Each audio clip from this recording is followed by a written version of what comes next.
에레미야 15장 15절에서 21절까지입니다. 여호와여 주께서 하시오니 원하건대 주는 나를 기억하시며 돌보시사 나를 박해하는 자에게 보복하시고 주의 오래 참으심으로 말미암아 나로 멸망하지 아니하게 하옵시며 주를 위하여 내가 부끄러움 당하는 줄을 아시옵소서. 만군 하나님 여호와시여 나는 주의 이름으로 일컬음을 받는 자라.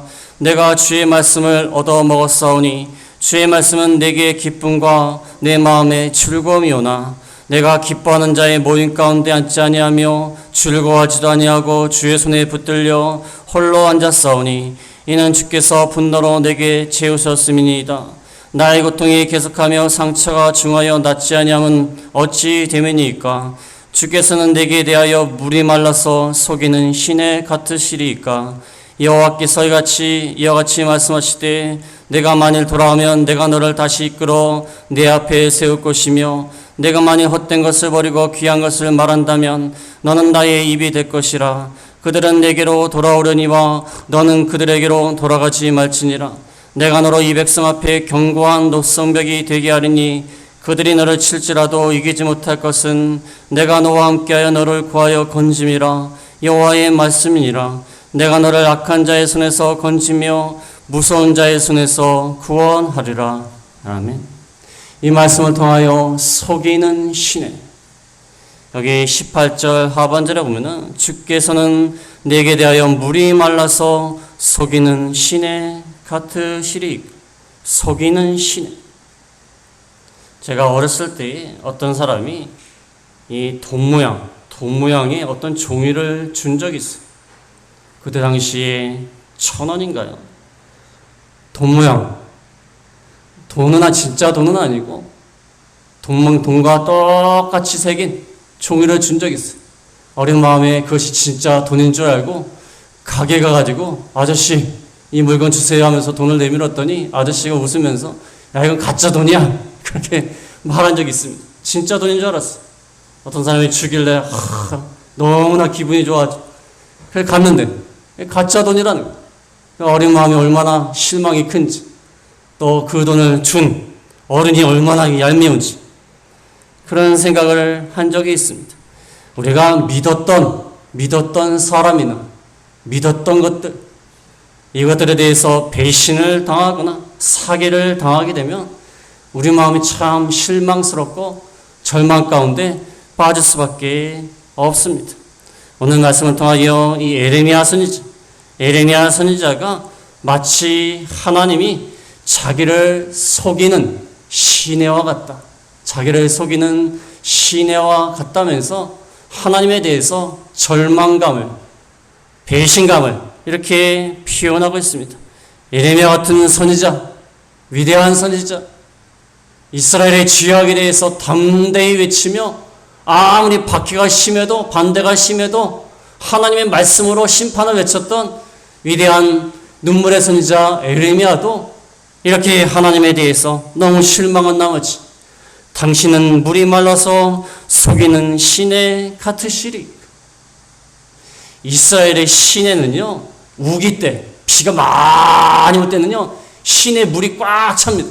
꽉 차가지고 물이 많이 흘러요. 그러나 대부분의 경우에 비가 오지 않습니다. 비가 오지 않을 때에는 말라 비틀어져 가지고 골짜기와 같이 변합니다.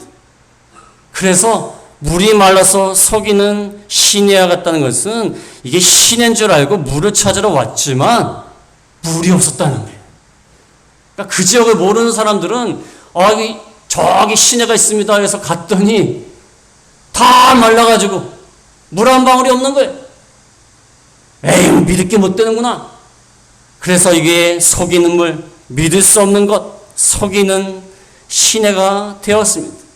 히브리어로 와디라고 그러는데, 와디. 평상시는 말라 비틀어져 있어요. 그러다 비가 오면 갑자기 시내가 되는 거예요. 그래서 시내인 줄 알고 다음번에 와서 물을 찾으려고 왔지만 다시 말라버리는 거예요. 우리 교회 앞에는 개천하고 비슷해요. 비가 올 때는 막 물이 차다가 지금 거의 바닥에, 저기서 이제 바닥을 드러냅니다. 바닷가 같아요. 그런 속이는 시내와 같다는 것입니다. 하나님은 내게 속이는 시내와 같이 내가 그토록 믿었건만, 내가 그토록 의지했건만 하나님 어찌하여 물이 있는 줄 알았는데 나한테 갈증으로부터 해결시키는 물이 되신 줄 알았더니, 생수의 근원이 되신 줄 알았더니 이제는 물이 없는 속이는 시녀같이 되었다는 것입니다. 우리가 신앙생활을 하다가 이런 느낌을 받을 때가 있어요. 아유, 하나님, 내가 그토록 믿고 여태까지 신앙생활을 했는데 내가 속은 것 같습니다. 하나님, 내가 그토록 믿었는데 당신 나한테 물이 말라서 속이는 신하 같습니다. 그런 불평이 나오고 원망이 나오고 좌절감이 들 때가 있다는 것입니다. 선지자 에레미야도 이랬는데 우리 자신은 오죽하겠어. 그래서 선지자가 이렇게 갈등하고 어려운 가운데 있을 때에 하나님께서는 과연 뭐라고 말씀하셨는가? 그래서 우리가 살펴볼 것은 선지자가 얼마나 어려움과 고통을 당했는가. 그 다음에 마지막에는 하나님이 어떻게 위로해 주시고 강구해 주셨는가. 그것을 살펴보겠습니다. 오늘 에레미야 15장 15절이지만 사실상 10절부터 하나님께 대해서 탄식하며 불평을 하고 있습니다. 심지어는 어머니가 왜 나를 낳았는지 모르겠다. 왜 태어난지 모르겠다. 내가 뭐 빚을 지거나 구워준 일도 없는데 여러 사람이 나를 저주하려고 든다. 여러 사람이 에레미야를 괜히 저주하겠습니까? 에레미야가 항상 하나님의 심판을 얘기하는 거야. 너희는 이렇게 하면 망한다. 너희는 이렇게 하면 바벨론에 끌려갈 것이다. 차라리 바벨론에 가서 항복을 해라. 그러니까 백성들이 너무나 싫은 거예요. 뭐 한두 마디면 괜찮지. 계속해서 너 잘못했다, 뭐했다, 심판당한다, 회개하라 그러니까 기분이 나쁜 거예요. 그러니까 백성들이 에레미야를 저주하고 몹쓸 사람이라고 그러고 에레미야에 대해서 안 좋게 생각을 하고, 그러니까 에레미야가 너무나 고통스러운 거예요. 자기는 하나님 말씀을 전해야 된다. 전하면 전할수록 더욱더 나를 괴롭히고 더욱더 나를 저주하고 더욱더 나를 뭐라고 하고 비난을 합니다. 이런 가운데 있어서 10절부터 시작된 그 탄식과 불평이 오늘 15절에서 18절까지 계속 되고 있습니다. 그래서 15절에서 18절에 탄식과 불평을 하는데 여러 가지 내용이 나오고 있습니다. 첫 번째로 말씀드릴 것은 선지자로서의 기쁨이 있다. 이런 고통과 박해를 당하고 고난을 당하지만 이 선지자도 기쁨이 있었어. 기쁨. 선지자가 되어서 기쁨이 있었다는 것입니다. 16절에 보면은 16절에 만군의 하나님 여호와시여 나는 주의 이름으로 일컬음을 받는 자라 내가 주의 말씀을 얻어 먹었사오니 주의 말씀은 내게 기쁨과 내 마음의 즐거움이오나. 만군의 하나님 여호와여 나는 주의 이름으로 일컬음을 받는 사람이다. 이 말은 당신의 이름이 내 위에 불렸나이다. 당신의 이름이 내 위에 있다는 거예요. 나는 당신에게 소속되어서 당신 밑에서 선지자를 하는 그러한 사람입니다. 나는 당신의 소속입니다. 주의 이름을 일컬음을 받는 선지자입니다. 그래서 주의 말씀을 얻어 먹었사오니. 하나님이 말씀을 주셨어요. 에레미야에게 말씀을 주셔가지고 그것을 먹었다는 거예요. 먹었는데 그 말씀이 내게 기쁨과 즐거움이었다. 하나님이 나를 선지자로 세우시고 하나님의 손 아래에서 하나님의 것으로서 세워주시고 말씀을 갖다 줬는데 그 말씀이 내 마음의 기쁨과 즐거움이었습니다. 근데 사실상 이게 에레미야의 유일한 즐거움이에요. 유일한 즐거움. 에레미야서를 보면요, 에레미야는 맨날 고통을 당해요. 고통을 당하고 심판을 전하니까 그 사람들이 싫어하고 비난을 하고 에레미야 또 눈물을 흘리면서 말씀을 전하고 교구에 가서는 예루살렘이 멸망되는 걸 다 본 선지자예요. 얼마나 고통의 선지자인지 몰라요. 그런데 그가 가진 유일한 기쁨이 뭐냐면 말씀을 받아 먹었는데 그 기쁘다는 거예요. 그거는 기쁘다는 거예요. 우리도요, 신앙생활 할 때 보면요, 예배 시간에 하나님 말씀 들을 때는 참 은혜로워요. 괜찮습니다. 하나님 말씀 참 좋은 것 같고. 안 믿는 분들도 그래요. 성경 말씀 읽어보니까 참 좋은 얘기래요. 좋은 얘기고, 예수님이라는 사람이 참 좋은 사람이래요. 이렇게 훌륭한 말을 했냐, 그 말이에요. 하나님 말씀 들을 때는요, 참 좋아요. 기쁨과 즐거움이 있어요. 그러나, 문제는 그 말씀대로 사는 게 힘든 거예요. 사는 게 힘들어요. 그 말씀대로 지키는 게 힘든 거예요. 에레미야도 하나님 말씀을 받아서 선지자가 되었을 때 참 기뻤어요. 근데 그 말씀을 백성들한테 전파하니까 그 다음부터 막 비난이 찾아오고 저주가 찾아오고 그런 겁니다. 선지자의 유일한 기쁨, 하나님의 말씀을 들으니까 참으로 좋았다. 그러나 그 말씀을 전파하고 그 말씀을 지키려고 하니까 이제는 어려움이 찾아왔다는 것입니다. 그래서 두 번째로 말씀드릴 것은 선지자의 삶입니다. 선지자가 어떻게 살았는가. 17절에 보면은 17절에 내가 기뻐하는 자의 모임 가운데 앉지 아니하며 즐거워하지도 아니하고 주의 손에 붙들려 홀로 앉았사오니 이는 주께서 분노로 내게 채우셨습니다. 내가 기뻐하는 자의 모임 가운데 가지 않고 즐거워하지 아니하였다. 에레미야는요 항상 너희 죄가 크니까 회개하지 않으면 심판받을 것이다. 근데 이스라엘 백성이요 그걸 귀뚱으로도 안 들어요. 맨날 저런 소리를 한다. 맨날 싫은 소리 나오고 망한다는 얘기 나오고 심판받는다 얘기. 야! 우리 모임에 참석 못하게 해라. 그러면서 자기네들은 즐거워하고 기뻐합니다. 심판에 대해서 생각도 안 해요. 하나님 말씀 경고 생각도 안 해요. 그러니까 에레미야가 요즘 말로 하면 왕따를 당하는 거. 왕따.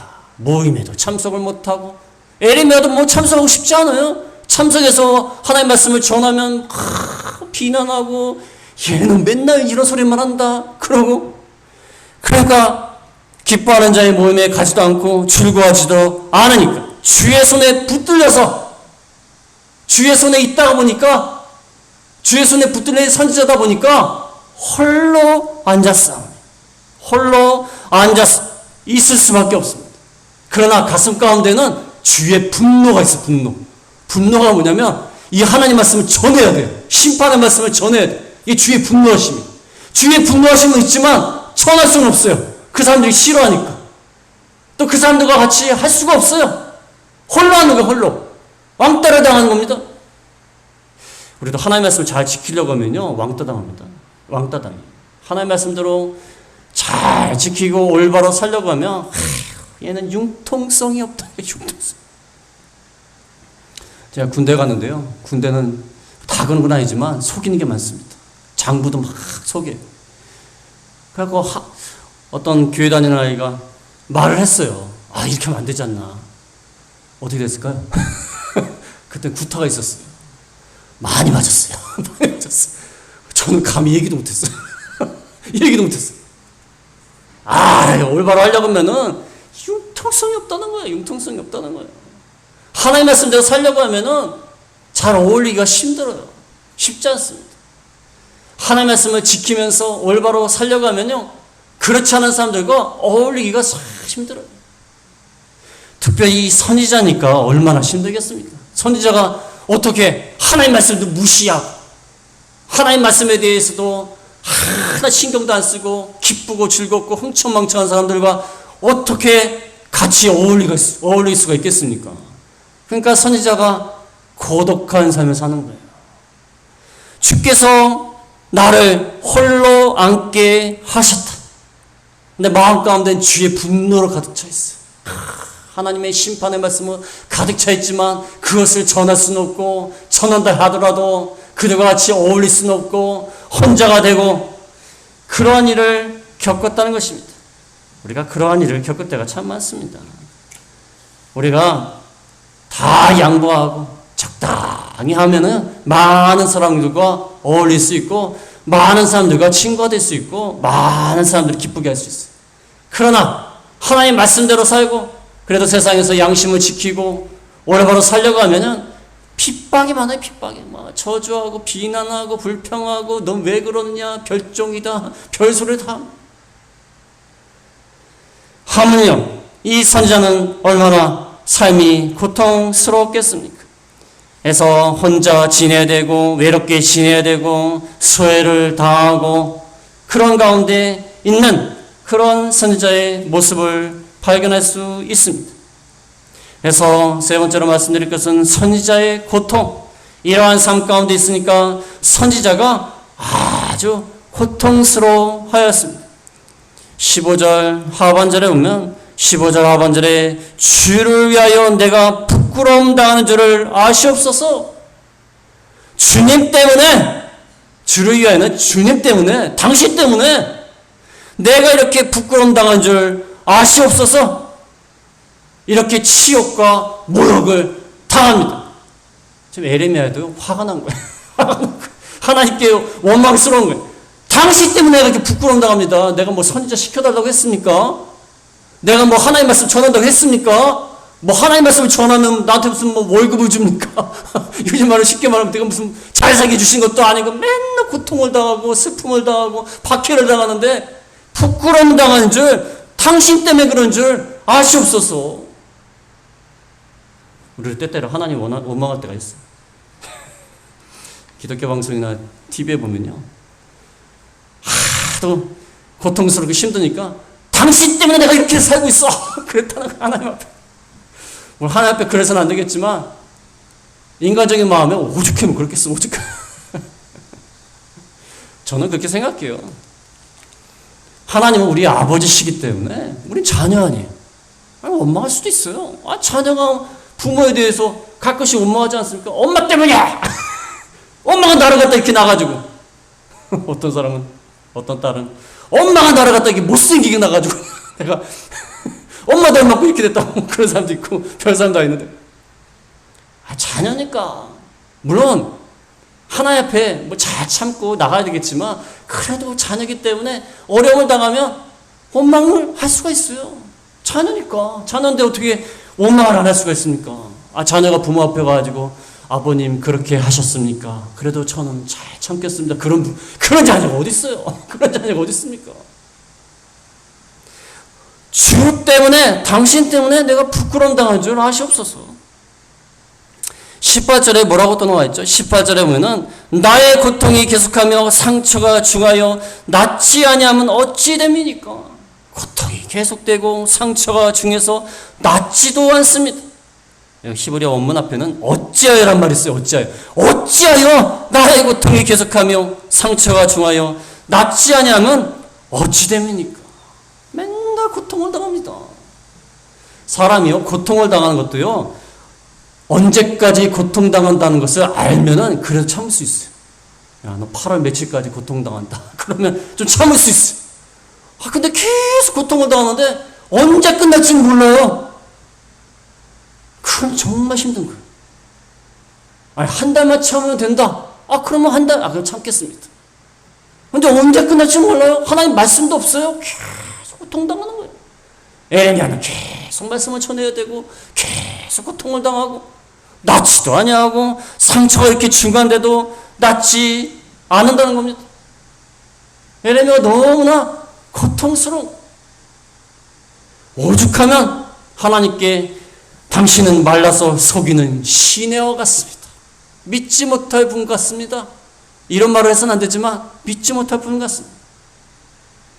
그래서 에레미야 선지자가 드디어 하나님께 기도합니다. 네 번째로 하나님께 기도하는 내용이 나와 있습니다. 선지자의 간구. 선지자의 간구가 15절에 나와 있어요. 15절에 보면 여호와여 주께서 하시오니 원하건대 주는 나를 기억하시며 돌보시사 나를 박해하는 자에게 보복하시고 주의 오래 참으시로 말미암아 나로 멸망하지 아니하게 하옵시고. 여호와여 주께서 아시오니. 선지자는 이렇게 고통을 당하고 어려움을 당해 주의 말씀이 좋긴 좋은데, 말씀이 은혜가 되긴 되는데 그 말씀을 전파하고 지킬 때마다 고통당하고 슬픔이 있습니다. 절망이 있습니다. 그래서 하나님께 아뢰는 거예요. 뭐라고 아뢰냐면 여호와여 주께서 아시오니. 나를 다 아시지 않습니까? 나의 고통과 절망과 나의 슬픔을 주께서 아시지 않습니까? 참으로 주라는 말을 강조하고 있습니다. 당신께서 아시지 않습니까? 아까 찬송가 부르면서 은혜가 되더라고요. 주 안에는 나에게 딴 의심 없으리야. 주님께서 하신다는 거예요. 다 하시는 거예요. 에레미야의 슬픔과 고통과 에레미야의 절망, 에레미야의 좌절, 하나님이 다 아시오니 그래서 하나님께 기도하는 거예요. 우리가 절망스럽고 좌절이 찾아오고 하나님께 원망이 찾아올 때 당신께 나와야 돼. 당신이 아시오니. 우리가요, 우리 어려운 사정 있잖아요. 어려운 사정 남에게 얘기해도요, 다른 사람이 어느 정도는 이해를 해요. 내가 무슨 어려움이 있다. 처음에는 좀 이해를 해요. 그러다 몇 번 얘기하면 어떻게 되죠? 아, 그래, 다 이해해. 그래, 계속 얘기하면 어떻게 하죠? 야, 너만 어렵냐? 나도 어려워. 나도 힘들어. 그러다 계속 얘기하면 어떻게 하죠? 정신 차려. 그렇게 되는 거예요. 사람은요, 어느 정도는 들어줘요, 어느 정도 들어주고, 어느 정도 위로가 돼요. 아, 그래. 야, 좋은 일도 생길 거야. 지금 어렵지만, 그래, 하나님이 도와주실 거야. 위로하면 어느 정도 위로가 돼요. 그러나 계속해서 얘기하면 어떻게 되죠? 귀찮은 거예요. 너만 힘들어? 나도 힘들어. 세상 사람 다 힘들어. 이제 그렇게 되는 거예요. 그러나 하나님은 주께서 하시오니, 하나님은 귀찮다고 말씀하지 않아요. 하나님은 24시간 풀로 우리 곁에 계시면서 항상 우리의 고통을 들어주시는 거예요. 24시간. 하나님은 주무시지도 않고 졸지도 않고, 하나님은 바쁘셔도, 하나님은 바쁘시겠어요. 그래도 도와주시는 거예요. 24시간 도와주시는 거예요. 당신만이 아시오니 주는 나를 기억하시며 돌봐주시며 박해하는 자를 보복하여 주십시오.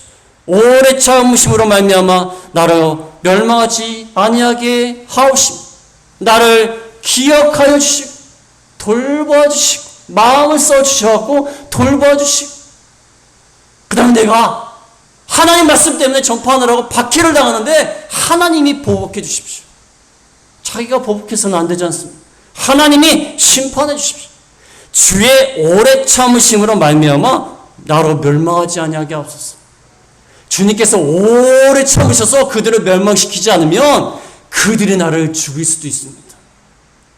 하나님이 너무나 긍휼이 풍성하신 하나님이시지만 내가 죽을 수도 있으니까 하나님 공의대로 심판해 주십시오.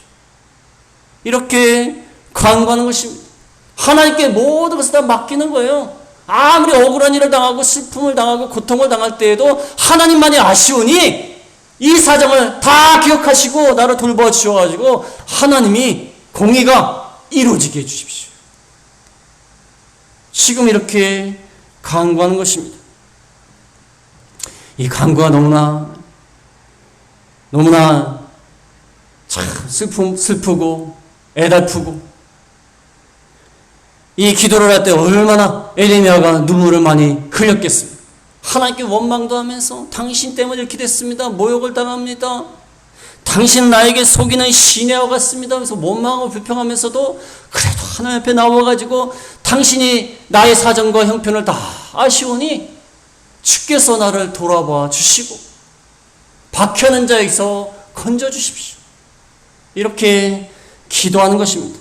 그래서 우리가 신앙생활을 할 때 어려운 일이 찾아오고 하나님을 원망할 만한 일이 찾아올 때 우리가 잠시 원망할 수 있어, 불평할 수 있어. 그러나 결국에는 하나님께 나와서 기도해야 된다는 거예요. 기도해야 돼. 하나님만이 나의 모든 사정을 다 아시는 거예요. 나의 친척, 나의 아내, 나의 남편, 나의 친구 어느 정도는 알 수 있어요. 어느 정도 위로할 수 있습니다. 그러나 하나님만큼 위로할 수 있는, 용기를 줄 수 있는 그러한 분이 없다는 것입니다. 그래서 마지막으로 다섯 번째는 하나님이 선지자를 위로하십니다. 선지자를 위로하십니다. 19절에 보면은 19절에 여호와께서 이와 같이 말씀하시되 내가 만일 돌아오면 내가 너를 다시 이끌어 네 앞에 세울 것이며 내가 만일 헛된 것을 버리고 귀한 것을 말한다면 너는 나의 입이 될 것이라. 그들은 내게 돌아오려니와 너는 그들에게로 돌아가지 말지니라. 여호와께서 말씀하여 주십니다. 하나님이요, 너 나한테 이룰 수 있어? 이렇게 불평할 수 있어? 무슨 속이는 시내 같다고? 내가 무슨 사기꾼이야? 하나님 이렇게 말씀하지 않으시고, 내가 만일 돌아오면 내가 너를 다시 이끌어 내 앞에 세울 것이다. 돌아와라. 힘들겠지만 돌아와라. 내가 돌아오면 나도 너에게로 돌아가리라. 내가 돌아오면 나도 너한테 돌아가서 네가 내 앞에 서서 다시 선지자의 직분을 감당할 것이다. 돌아오라. 회개하고 돌아오라. 불평하고 원망했던 거 다 회개하고 하나님 앞에 돌아와라. 돌아오면 하나님이 너에게로 돌아가서 이끌어서 내 앞에 다시 세워서 선지자로서의 직무를 감당하게 할 것이다. 헛된 것을 버리고 귀한 것을 말해라. 지금 헛된 게 뭐죠? 불평하는 거야. 원망하고 불평하고 그거 다 버리고 예전처럼 귀한 거 하나님의 말씀을 다시 말하여라. 그러면 너는 나의 입이 될 것이다. 너는 나의 입이 될 것이다. 나의 입처럼 또 말하게 될 것이다. 이 부분에서 하나님이 위로하기는 하시는데 지금 하나님의 입 역할을 하라고 하나님 말씀을 전하라고 고통당해서 힘들어갖고 좀 죽을 지경이 된 거 아닙니까? 근데 하나님이 뭐라고 얘기하죠? 헛된 것을 버리고 귀한 것을 말한다면 너는 나의 입이 될 것이다. 다시 선지자의 일을 하게 될 것이다. 아니 그게 힘들어 죽겠는데 지금 그게 힘들어가지고 내가 지금 하나님 앞에 원망하고 불평했는데 기껏 하나님이 위로하신다는 게 다시 나의 직무를 감당해라. 조금 인간적으로 생각할 때는 하나님 너무하시다 생각이 들겠지만 에레미야 선지자가 살 길은 하나님의 말씀을 전하는 거예요. 자기 직무를 감당하는 게 그가 살 길입니다. 그가 살 길이에요. 우리 믿는 사람도요, 하나님의 말씀 지키다가 힘들고 어려워도요, 불평이 나와도 결국은 우리가 살 길은 하나님 말씀대로 사는 거예요. 결국 우리가 조금 힘들다 그래갖고 하나님 말씀대로 안 살고 대충 살고 세상 사람 살고 뭐 불의대로 살고 악한 대로 살면 그럼 되겠습니까? 그건 진짜 망하는 길이에요. 진짜 망하는 길. 우리가 아무리 어려워도 헛된 것을 버리고 귀한 것을 다시 말하여라. 그들은 내게로 돌아오려니와 너를 박해하는 사람들 너에게로 결국 돌아올 것이다. 그렇지만 너는 에레미야 너는 그들에게 가면 안 된다. 힘들다고 해갖고 그들에게 가면 안 된다. 너를 박해하는 사람은 결국은 네 앞에 굴복할 것이다. 그러나 너는 그들에게 가면 안 된다. 자, 하나님이 냉정하지만 어쩔 수 없습니다. 어쩔 수 없어요. 하나님 말씀대로 산다는 것이 하나님 말씀대로 순종한다는 것이 힘이 듭니다. 어려워요. 그러나 불평과 원망이 나오지만 그래도 우리는 그들에게로 돌아가서는 안 돼요. 돌아가서는 안 되는 거예요. 하나님 말씀대로 지킬 수밖에 살 수밖에 없다는 것입니다. 어떤 목사님이 또 목회하다 힘이 들어가고 그냥 다 때려치고 싶대요. 힘이 드니까 교인들이 속삭이고 경제적으로 너무 어렵고 몸에 또 병이 와요. 오죽하면은 그만두고 싶다고 하겠어. 오죽하면. 목사님들끼리니까 또 얘기하는 거예요. 뭐 교인들 앞에서 얘기할 수 있습니까? 제가 봐도요 너무 힘이 들어요. 그분이 몸도 아프죠. 목회도 안 되죠. 맨날 주변 사람들한테 욕을 먹죠. 물론 그분이 잘못한 것도 있겠지만 그래도 맨날 욕을 먹죠. 교회 막 욕하죠. 너무 힘이 든다는 거예요. 그래도 몇 달 있다가 만나 뵈면요 또 열심히 또 하세요. 어쩔 수 없어요. 어쩔 수 없어요. 어쩔 수 없는 거예요. 하나님의 종이니까 어쩔 수 없는 거예요. 이 말씀하고 똑같은 거예요. 여호와께서 이같이 말씀하실 때 그래갖고 하나님이 드디어 위로해 주시나 보다 했더니 정신 차리고 네 일 똑바로 해라. 다시 그 말이에요. 이거 아이고 에레미야가 이 말을 들었을 때 과연 위로가 됐을까? 물론 위로가 좀 됐긴 했겠지만 그런 생각도 들지만 그래도 우리가 살 길은 어쩔 수가 없는 거예요. 하나님 말씀대로 살 수밖에 없다는 것입니다. 그 다음에 20절에 보면은 20절에 내가 너로 이 백성 앞에 견고한 노성벽이 되게 하리니 그들이 너를 치더라도 이기지 못할 것은 내가 너와 함께하여 너를 구하여 건짐이라. 여호와의 말씀이니라. 내가 너를 악한 자의 손에서 건지며 무서운 자의 손에서 구원하여. 노선벽이 된다. 노선벽을 어떻게 침략을 할 수 있어요? 공격을 할 수 있어요? 성벽도 성벽인데 노선벽이 돼가지고 너를 박해하는 자, 너를 이기지 못하게 할 것이다. 무서운 자와 악한 자의 손에서 구원할 것이다. 하나님이 아주 노선벽이 되시겠다는 거야. 누가 너를 괴롭히느냐, 누가 너를 박해하느냐, 하나님이 친히 막아주신다는 거야. 우리가 아무리 어려운 일과 고통과 슬픔이 있을지라도 하나님이 견고한 노선벽이 되게 하시면 그들이 우리를 칠 수가 없다는 거예요. 공격할 수가 없다는 거예요. 우리는 하나님의 말씀대로 그냥 나가기만 하면 돼요. 그럼 하나님이 알아서 막아주시는 거예요. 알아서 성벽을 딱 쳐가지고 막아주시는 거예요. 막아주시는 거예요. 대통령이나 유명한 정치인들이 앞으로 가게 되면요, 주변의 경호원들이 알아서 막아줘요. 무슨 대통령이 가가지고 막습니까? 대통령이다. 그래서 사람들 오지 않습니까? 그러면 대통령이 가갖고 막 막습니까? 대통령은요, 앞으로 가기만 하면 돼요. 누가 막아줍니까? 경호원들이 알아서 막아줍니다. 경호원들이 알아서 막아주는 거예요. 그는 그의 길을 가면 돼요. 그냥. 우리도 마찬가지예요.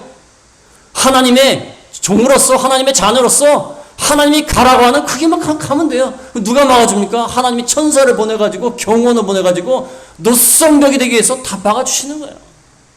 하나님이 알아서 천사를 보내서 알아서 막아주시는 거예요.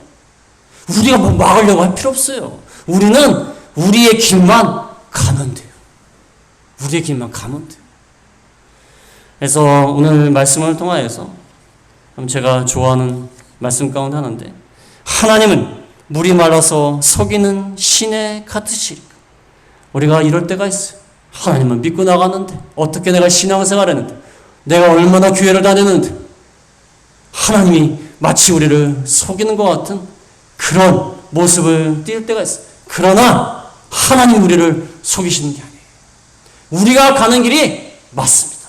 제가 옛날에 그런 말씀을 페이스북에 올린 적이 있어요. 마귀가 나를 방해하는 것을 보니까 내가 가는 이 길이 맞나 보다.